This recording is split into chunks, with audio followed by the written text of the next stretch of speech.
We all know those GLP-1 injections work wonders, but that price tag almost gave me a heart attack when my insurance denied coverage. I was staring at a choice between paying my mortgage or paying for weight loss. Talk about a rock in a hard place. Then I found Elevate Health compounded semaglutide at just $58 with payment plans that don't require a second mortgage. Same medication, same results, but a price that real folks can actually afford. Visit joinelevate.com today. That's JOINELEVATE.com. Your wallet will be as happy as your waistline. This medication is not FDA approved. On this week's episode of the Final FronTia. My first dream was to play Nala in The Lion King, but turns out I'm more of a Shenzi. I can't believe that I kept cats, but I did. It's such a scary show, Tia. Did you hear that, Reform?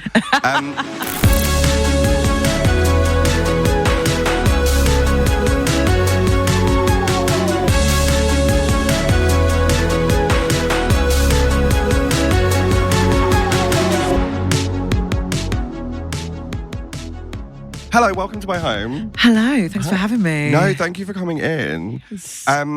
You know more than most that I am obsessed with you.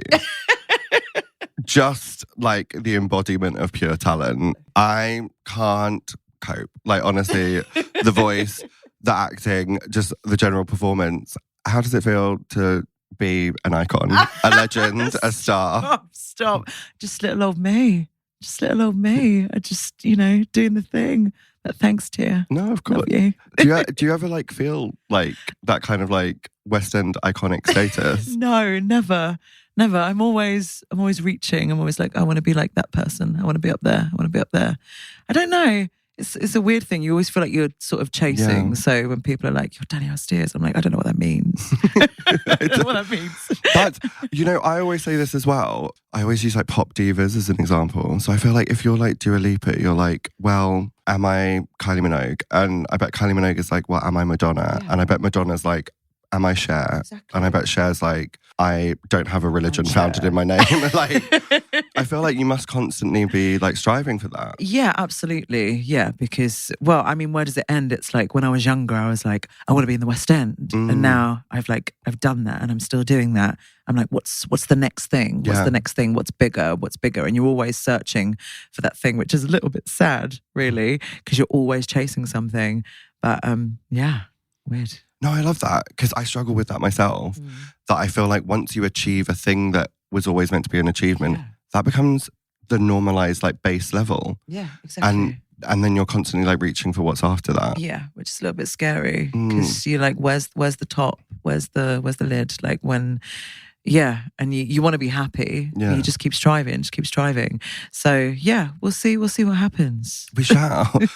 Is there someone that you feel is that pinnacle of what you're aspiring towards? Gosh, so many people. But also, I do think of people, but then I also think of things Royal Albert Hall, Carnegie Hall, Stadium. That's what I see in my mind, but there's so many people out there doing and playing amazing roles that I would love to play. I think things more than people, really. Yeah. Do you know what I mean? For sure. And those are big aspirations. I have you've reminded me of something that I forget about all the time. After I was on Drag Race, our tour dates, we did 4 dates at the London Palladium. Oh my God. And I was what is happening on this day? And part of my number was, of course, you're not surprised, it was No Way from Six the Musical. And Renee and Toby came on one of the nights. And I was not me, quite poorly singing No Way in front of the icons. But it's so true. I feel sometimes we achieve things and then forget, you unlocked that story for me because that was right, I've done that, what's next? But it is still very iconic to do these things. So iconic, yeah. And you can't forget Those little things are the little things you have achieved. And I'm like, oh my God, I've done stuff in my career that people would like kill to do, and just like, just so want to do that thing. And I have to be proud of myself for achieving those things as well. And just look at how far I have come from that little girl in Barnsley who just wanted to be in the West End. And I'm like, I can look back now and just be like, you did it. Like, you should be really proud of that. Yeah, holding on to that inner child. Yes. That feels like really powerful, actually. Yeah. What was that journey for you? Like, how did you get from Barnsley to here? So weird. I've sang for forever, as long as I can remember. My mum and dad used to like sneak me into like the dirty pubs when everyone was like smoking in the pubs, and I'd sing karaoke, and then I'd just sit back in the corner, and I just loved that so much. And I started doing Amdram when I was like 10 years old, and I was like, I want to do this, but I don't know like how, like no one in my town's really done that, and where would I even start? And I remember going to my careers advisor when I was 16 at school and being like, I want to be in the West End. And she was like, no, but what do you really want to do? And I was like, no, I want to be in the West End. And she was like, no, but you can't put all your eggs in one basket. And I was like, no, I'm going to do that. I'm going to do that. And I did. And thank gosh, I made it to where I wanted to be. But yeah, lots of years of hard work. I went to SLP in Leeds at 16, and just kept working really hard, and secured my agent at 19, and just went on from there, really. That is like a level of self-belief though. Yeah. Because grown-ups saying like, no, but what's like the proper job? The real job. Yeah. Like, how is that something that like you've always had, like that belief in yourself? Yeah. And I don't know if it was like a belief in myself, because that first year out of college, like it took me a year to get my first job, and I was so close to giving up. I was like, I can't do this anymore. I can't go to another audition. I just kept getting to like finals for everything, which looking back, like that was pretty good for my first year.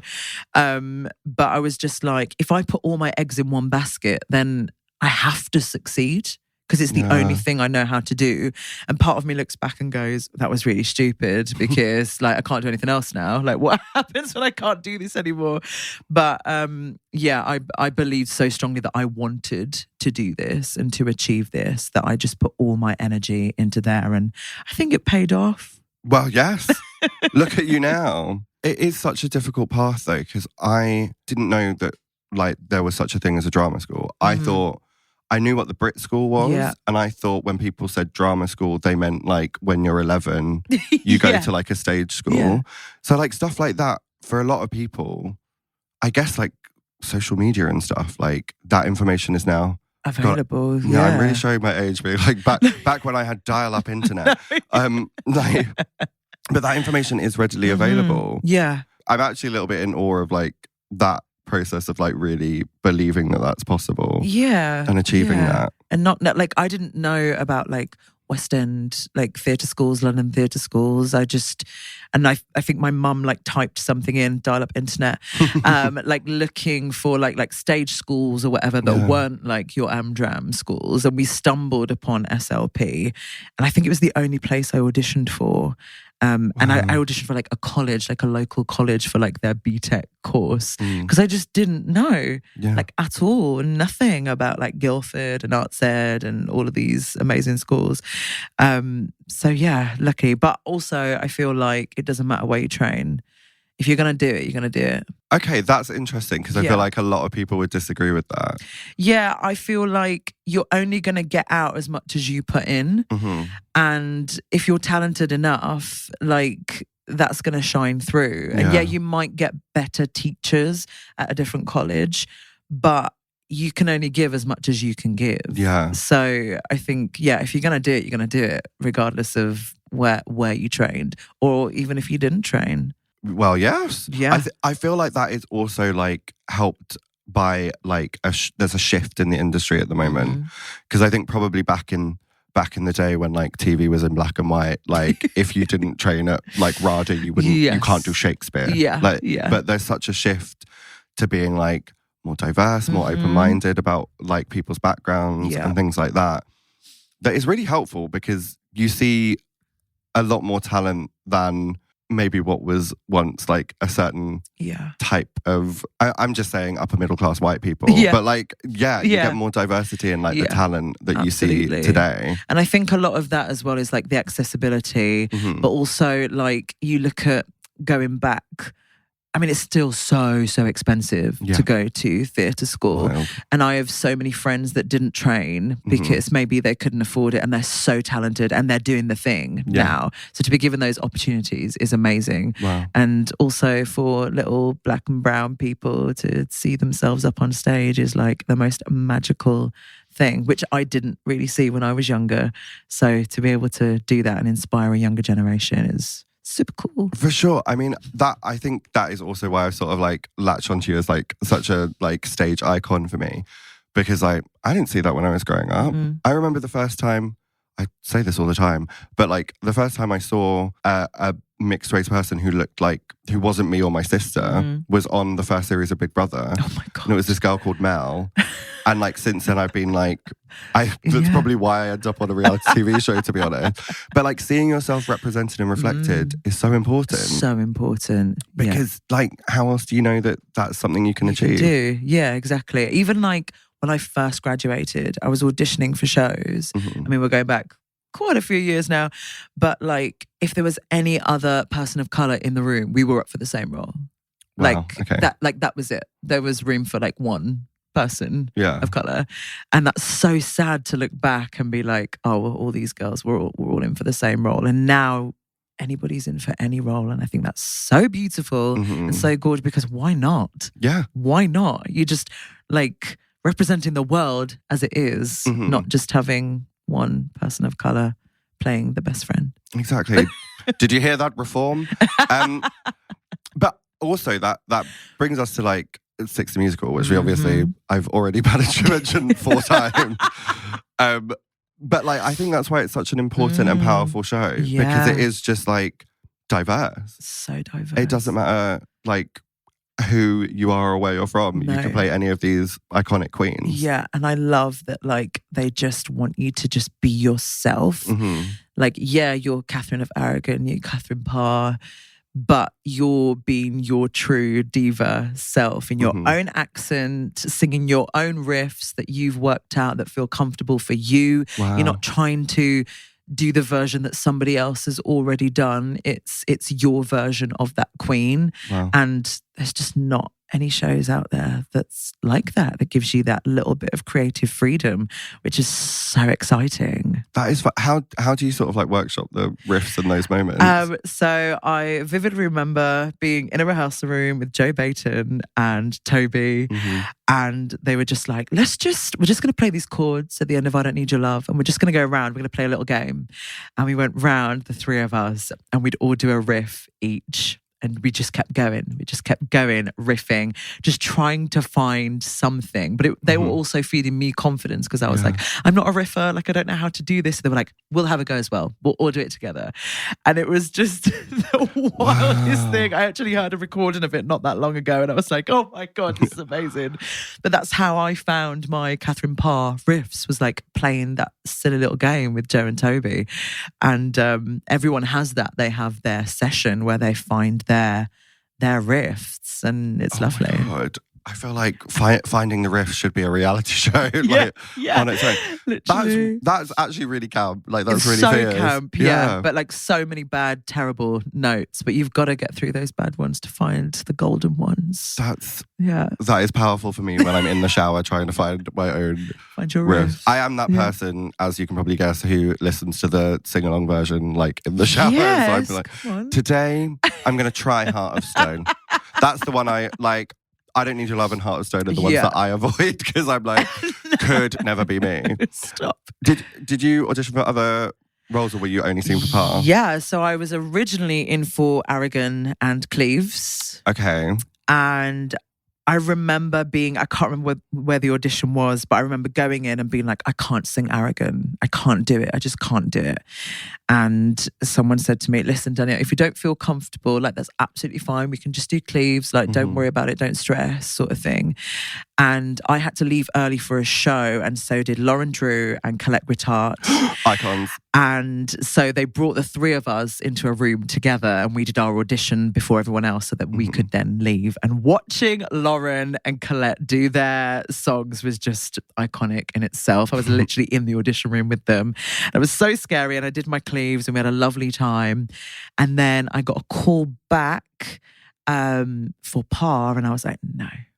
I'm not a Parr. I am not a Parr. You're such a Parr. Oh my God. Like, I never saw it in a million years. They sent me the song in 3 different keys. And I was like, okay, yeah, lovely. Thank you. And I just like workshopped for an hour in the room with the MD and then presented it to the casting director, Kenny Wax, amongst other people.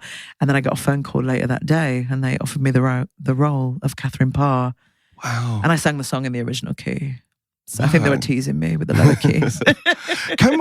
I just want to take a second because that is actually incredible because this is like a casting process that is like looking beyond what is even obvious to you. Yeah, like exactly. They saw this in you when you didn't see it in yourself even. Yeah, and I could have easily gone, no, I'm not doing it. I don't feel comfortable. And I was like, do you know what? If they think I can do it, let's just, and they've sent me the song in other keys, so let's go with it and see what happens. And yeah, I think it was the right queen for me, as scary as it was. Oh yeah. So scary. It's such a scary show, Tia. Is it? Oh my God, the most anxiety-inducing show I've ever done. I think it's because I was the last queen to sing as well.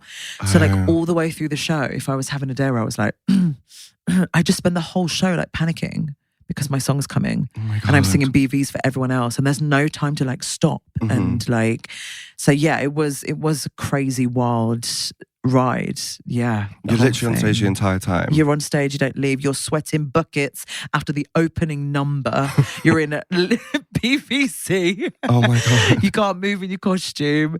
But we love it. It's Six the Musical. I mean, it is like the trajectory that it's been on. Because I've been there from day one. I saw it at the Edinburgh Fringe. I was there from the start. And like to see like the evolution and like the different people who have come into the cast and everything, it is pretty iconic. Have you seen it since you've been in the show? Yeah, I think it was the cast change after me.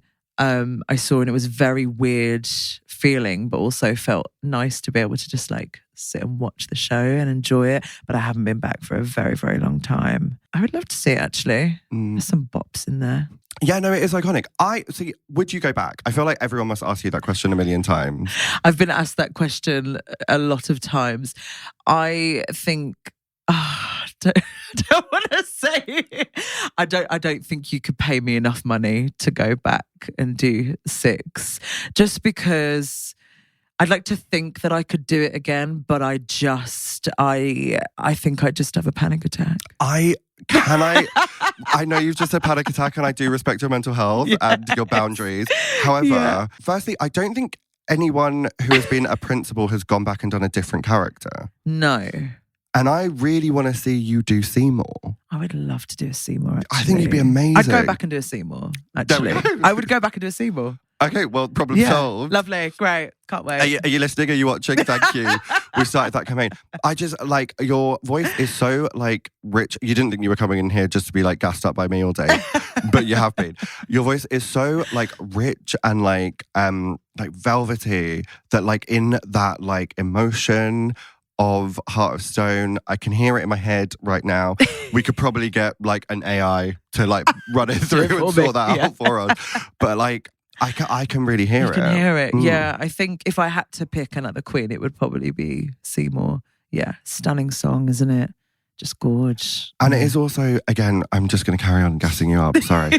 But like, I remember seeing your part for the first time and like the acting choices that you made were completely different from Maya. That I was like gagged because I was like seeing like different, like a different energy, a different vibe from the character. And that was so interesting. And also, like, I'm continuing, effortlessly cool as well.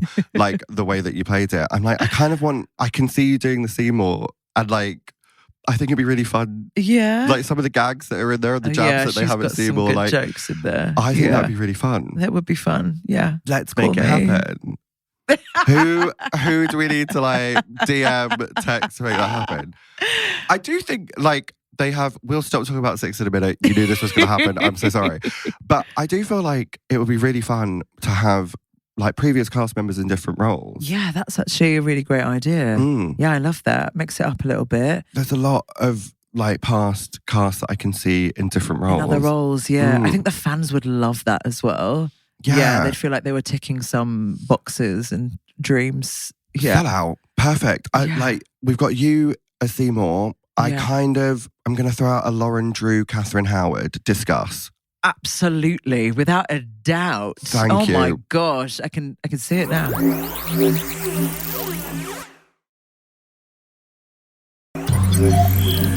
But you're in a show at the moment. I am. Let's talk about that. Tell me everything. Hot mess. Yes. Fun. We did a run at Edinburgh Fringe. We sold out the whole run in the first few days of performances. That's tough to do. Yeah. That's impressive. That was pretty wild. Because you go up there, you're like, we don't know. There might be no one watching. There might be 2 people or... and then we sold out and we were like, this is wild. What is happening? But the show is so much fun. We're at Southwark Playhouse right now, Elephant. We finish on Saturday. But the show is basically a rom-com.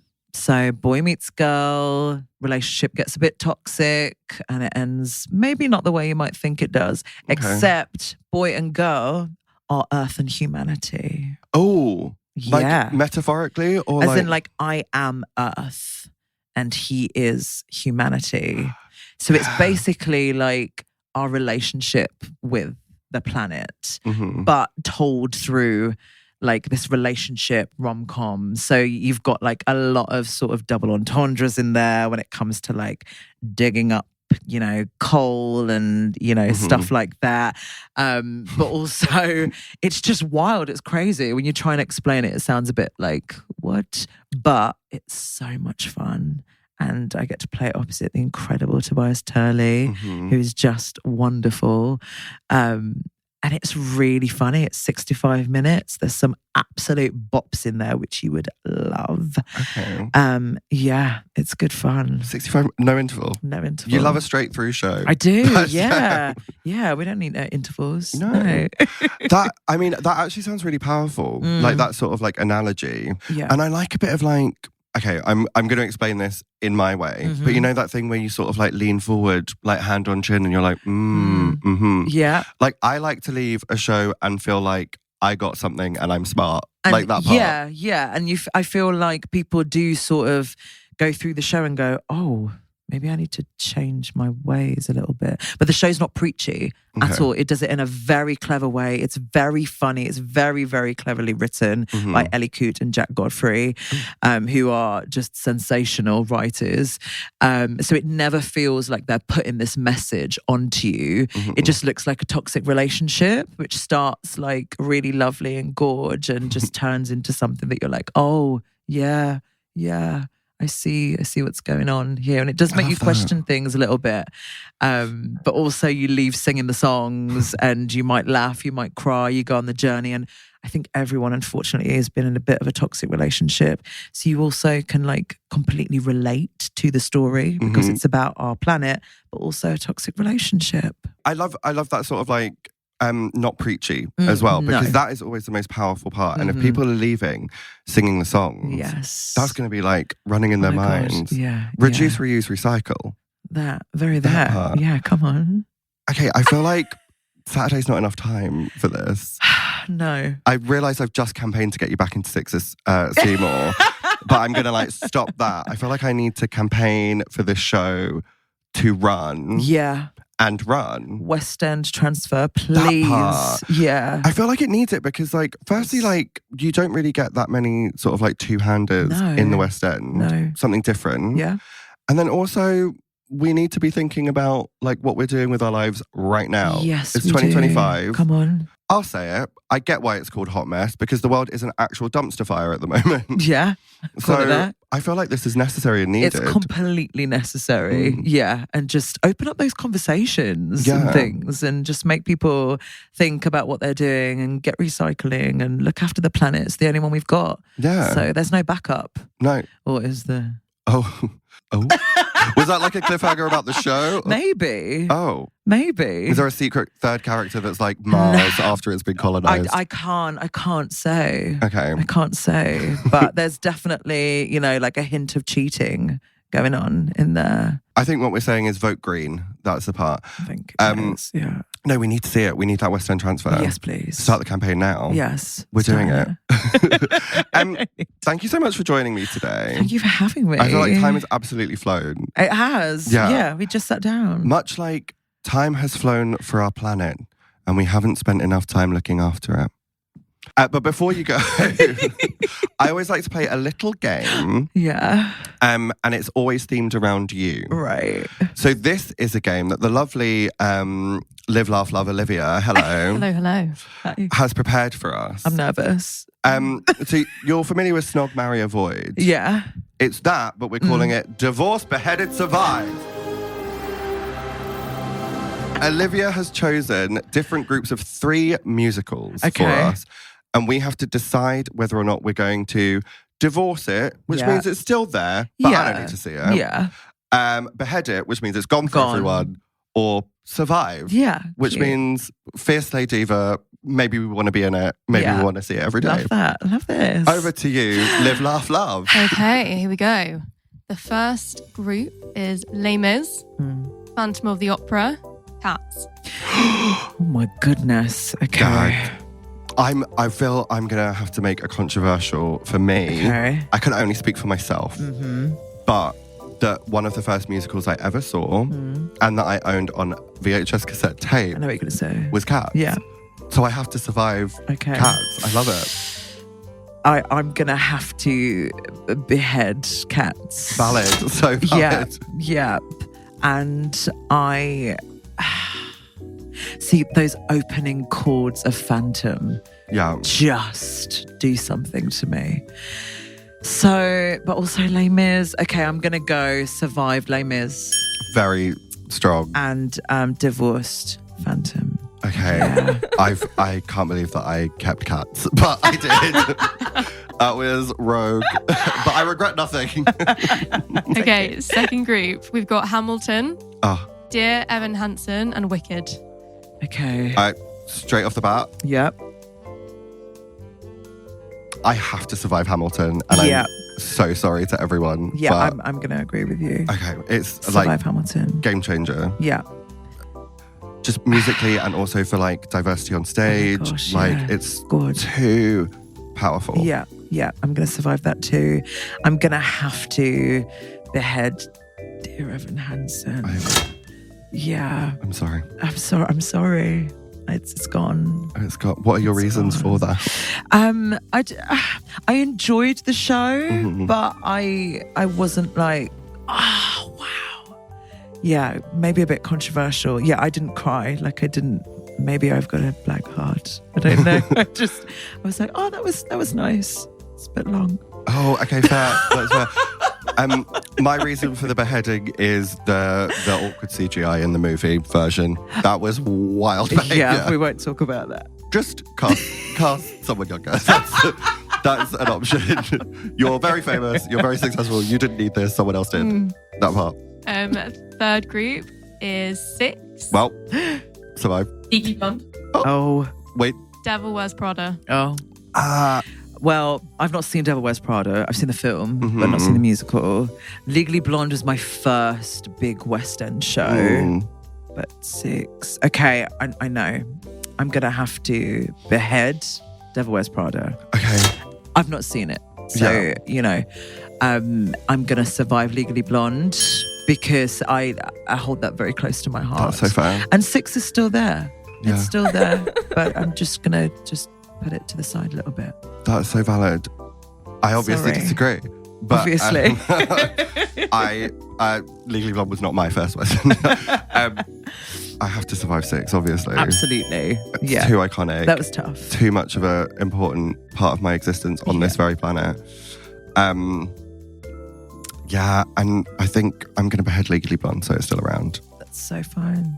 Oh, no, wait. Yeah. No, I'm not beheading Legally Blonde. I'm divorcing Legally Divorcing, Blonde. yeah. I'm beheading The Devil Wears Prada, but it's okay because... nope, no, I've got nothing. It's gone. Sorry. Okay, The Lion King, Mamma Mia, Frozen. Okay, Lion King. It's The Lion King. Agree. I'm surviving. Wait, what was the third? Lion King. Mamma Mia, Frozen. Okay, Frozen. I think we all know. Well, anyway, yeah. Yeah, Mamma Mia is sorry. Beheaded. I'm sorry. I'm not sorry. I'm sorry.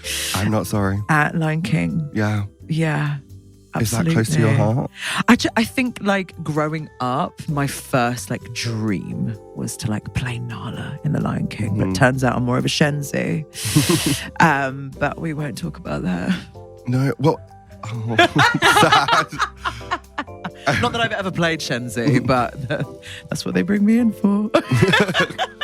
Well, The Lion King was one of the first shows I saw in the West End. Yeah. I saw it multiple times. Yes. I was fortunate enough to be raised near enough to London, and my mum thought it was important enough in my education to take me to see theatre, which I love. We were poor, but we spent money on theatre tickets.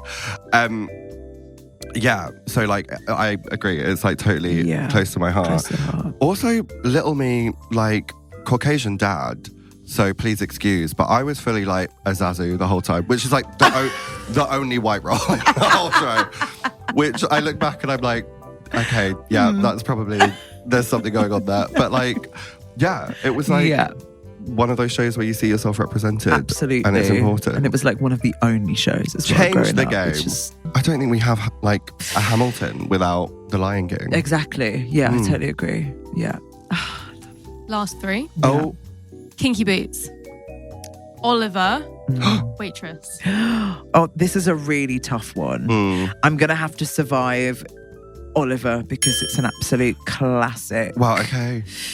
I didn't see that coming. And I'm going to have to behead Kinky Boots. I'm sorry. That's okay. I'm sorry. See anyone about a drag performer, but that's fine. I won't take it personally. I know, and I'm so here for it. But I love Waitress. That's fair. I love Waitress. I'm going to support you on that. Okay. But I'm very specifically going to say we're beheading versions of Kinky Boots where Lola is cast as Caucasian and still sings the lyric, "I'm your cocoa butter bitch." Ah. Yeah. That happens a lot. What? It does. That's a thing. In Australia. No, please, no. That's so upsetting. But just do it. Just don't.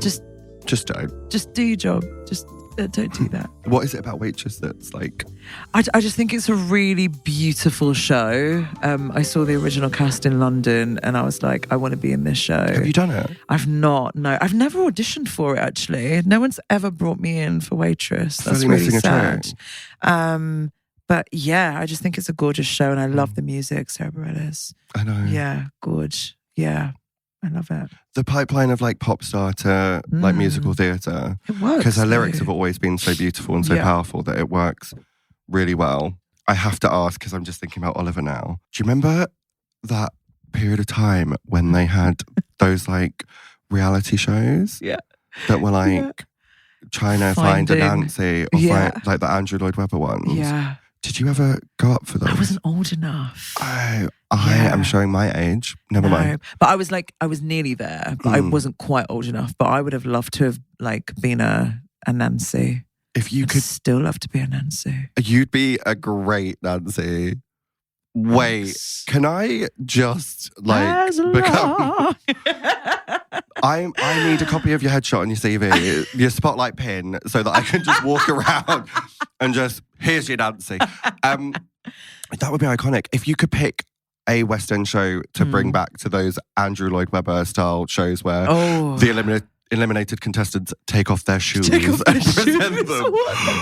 A little bit degrading, but oh my also gosh. fierce. Yeah. Oh. Oh, that's a tough one. Do you know what I would love, actually? Give me a sister act. Let's find a Dolores Vencartier. Yes. Oh my God. Oh my gosh. I'm obsessed with bringing those reality. I know they did it with Mamma Mia recently, but I'm obsessed with bringing them back. Yeah. And sometimes with my friends, I'll sit and be like, okay, this is the show. What's the part? Who are the judges? What's the show called? Because it would be like, I'd do anything for the Nancy. Or what was the other one they did? Somewhere Over the Rainbow. Yep. Somewhere Over the Rainbow. Yeah, for Dorothy. Yeah, but they just called that one Superstar. And I was like, those aren't the rules. You need to find a lyric that works for it. Go on, give me one now. Oh, okay. If it was Six Musical, I think I'd call it Queen of the Castle. Who will be your Queen of the Castle? Oh my God, you should host it. That was really good. Oh, thank you. I really enjoyed that. I think maybe, would it be me hosting it? No, it wouldn't. I think I'll workshop it. I think it might be something in a Claudia Winkleman would be good. I see that. Yeah, good. I think because Six is so like feminist, it would have to Fair. be like, Fair. You can do the little like backstagey bit. I'm back here with our potential queens. Yeah. You'd obviously be a judge. Oh my God, thank you. I'll be there. It would be you, wait. Toby and Lucy. Yeah. And then like a rogue Denise Van Outen. Love it. I think this will hang on. Let me text Mark for marketing. Get a pitch. I think this worked.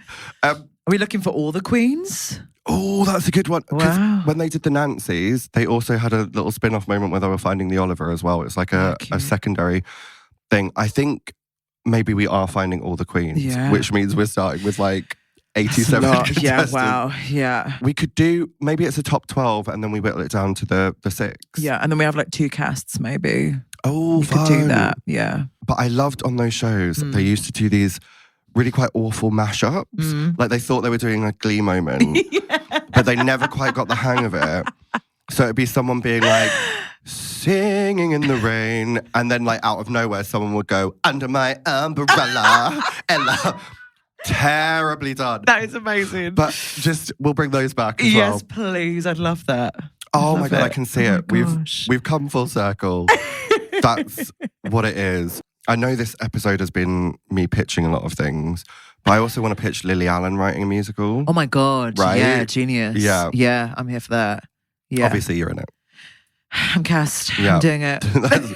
That's what so many jobs today. You're too busy. Oh my God. On that note, thank you so much for joining me. Thank you, dear. It's been gorgeous. It has. Thank you. Oh.